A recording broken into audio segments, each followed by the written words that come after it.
Le aprecio mucho al doctor, al actuario y doctor en Ciencias Matemáticas por la UNAM, el doctor Arturo Erdely, que me haya aceptado esta llamada. Arturo, muy buenas tardes, gracias por contestarme. ¿Qué tal, Joaquín? Buenas tardes, a tus órdenes.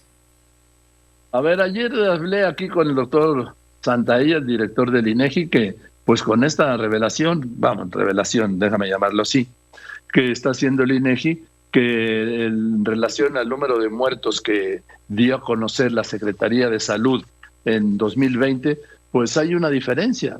El INEGI tiene 33.5% muertes más, o sea, 52,000 muertes más que las que dio la Secretaría de Salud, lo que me parece que es muy preocupante. A mí no me parece preocupante porque no hay tal diferencia. Creo que no se están comparando peras con manzanas, como se dice coloquialmente. Una cosa son las Sí. cifras de defunciones confirmadas, que son las que diariamente nos proporciona la Secretaría de Salud, y otra cosa son el total de casos asociados a COVID, que estos los consigna la Secretaría de Salud en su estudio de exceso de mortalidad. Ese, por su naturaleza, no se puede actualizar diariamente porque hay que recopilar actos de defunción y demás.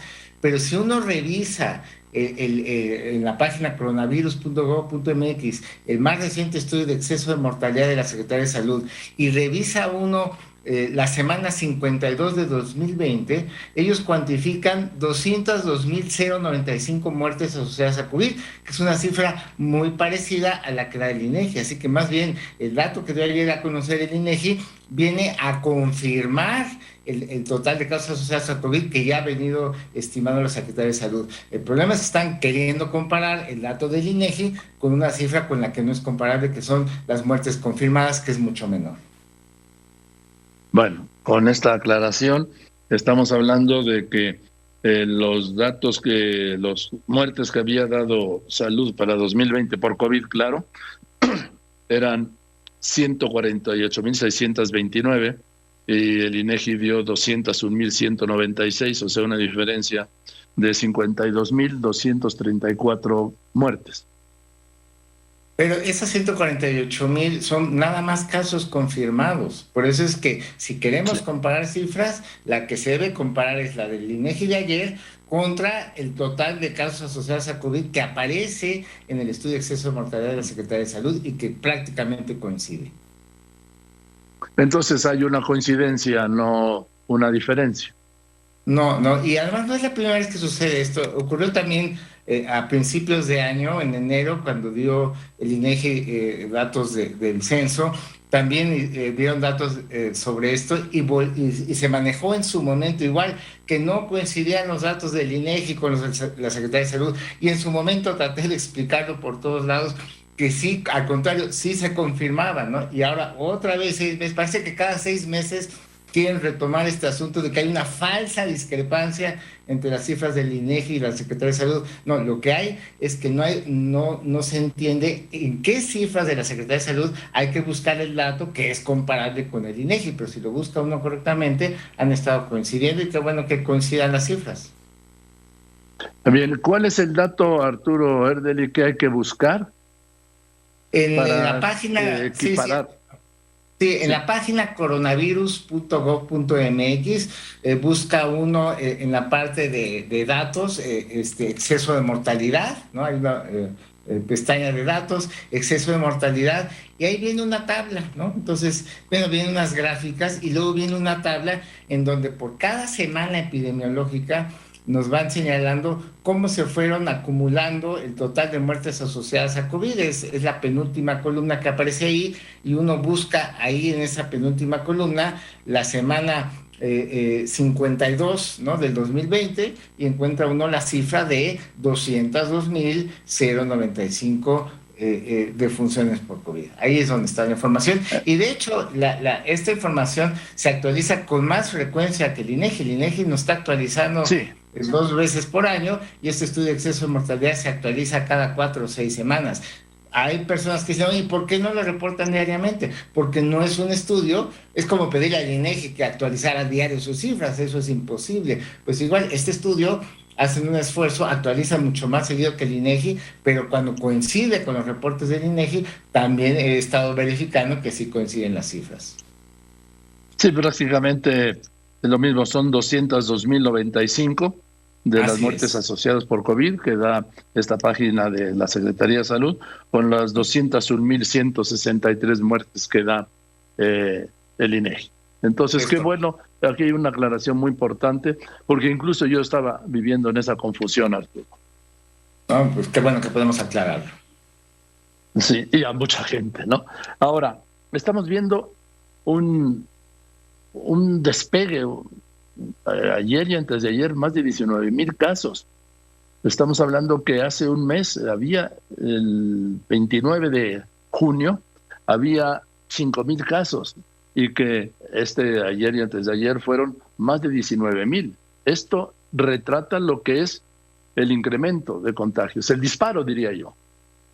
Creo que la palabra que usas de disparo es muy apropiada porque es justamente lo que uno ve en las gráficas, no solo en la gráfica agregada a nivel nacional, sino incluso lo ve uno por estados y lo que ve uno es casi eso, como un disparo, como el despegue de un cohete casi en trayectoria vertical. Es muy impactante la velocidad con la que están disparando los contagios y esto nos da cuenta, pues, de que estamos ante una variante Delta que conforme se va acumulando información nos va dando información de que efectivamente, o sea, esa velocidad con la que se están disparando los contagios habla del nivel de contagiosidad de la variante Delta, que es muchísimo mayor que el de la versión original del virus.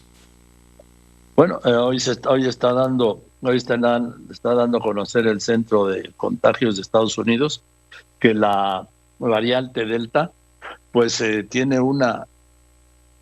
dice que podría causar una enfermedad más grave y que es tan contagiosa como la varicela. Apenas el jueves decía el doctor López-Gatell que no había evidencia científica de que la variante Delta fuera agresiva, dijo. Quizás no había evidencia científica en el cajón de su escritorio, pero efectivamente en otros lados sí está surgiendo esa información.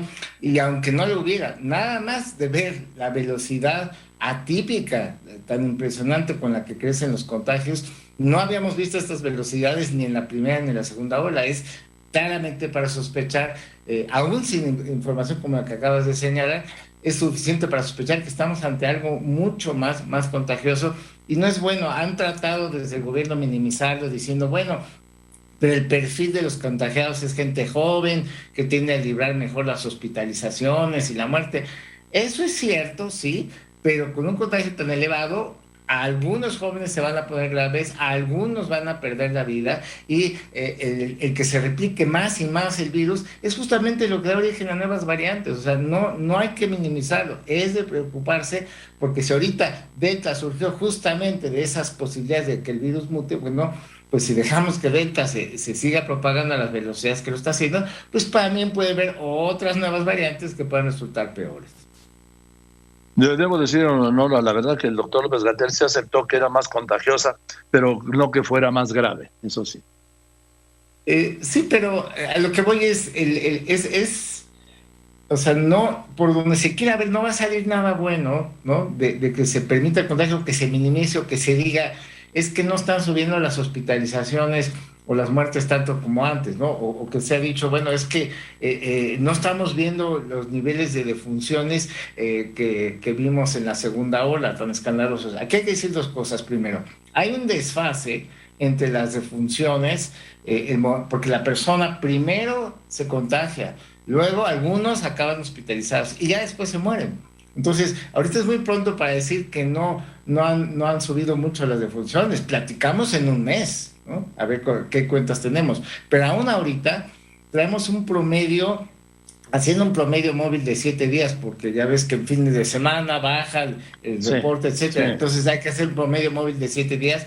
Pues traemos un ritmo ahorita de 350 defunciones por día. Digo, no son las más de 1,000 que llegamos a tener en momentos de la segunda ola, bueno, no todavía, pero no porque de más de 1,000 estemos en 350 es como para decir, nos quedamos tranquilos, ¿no? Es preocupante, es gente que está falleciendo. Muriendo. Exactamente.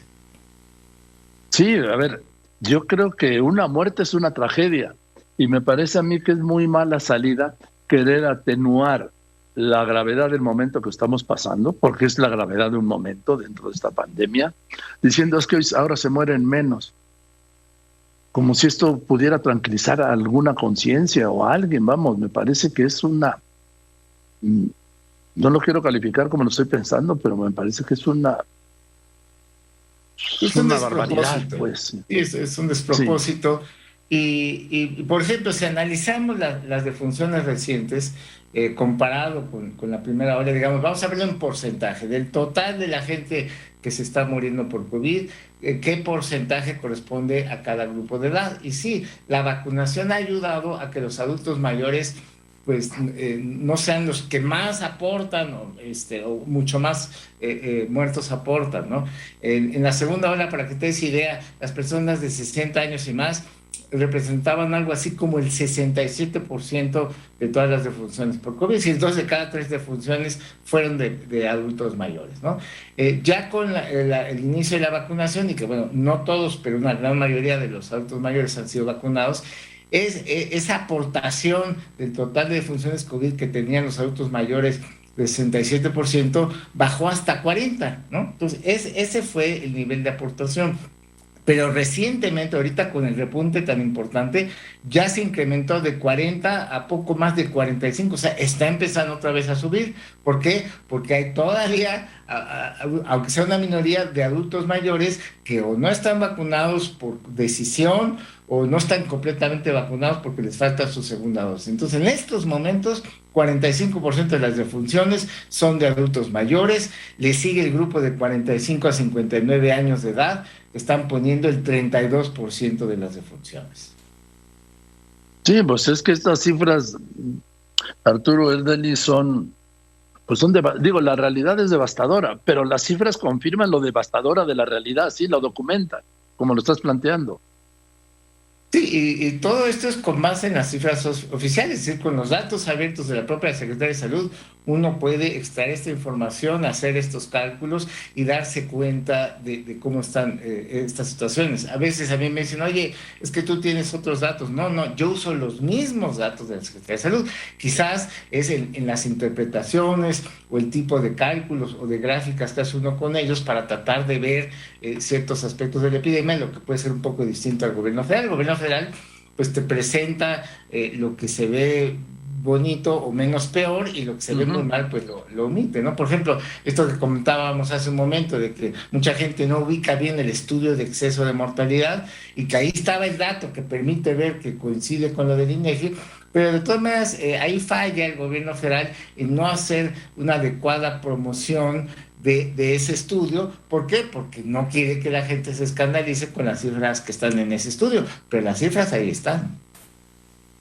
Sí, ahí están, y nadie salió, y nadie tiene razón, nadie salió del gobierno a dar esta explicación que estás dando tú, cuando esta explicación la tenía que haber dado el gobierno federal. Un momento, estas cifras del INEGI, esta actualización del INEGI coincide con las cifras oficiales al 31 de diciembre de 2020 de muertes asociadas por COVID. Nadie salió a decirlo. Sí, eso me parece increíble. Digo, yo que he sido tan crítico del gobierno en este tema, pues parecía que yo los estoy defendiendo, pero no los estoy defendiendo. Su vocero.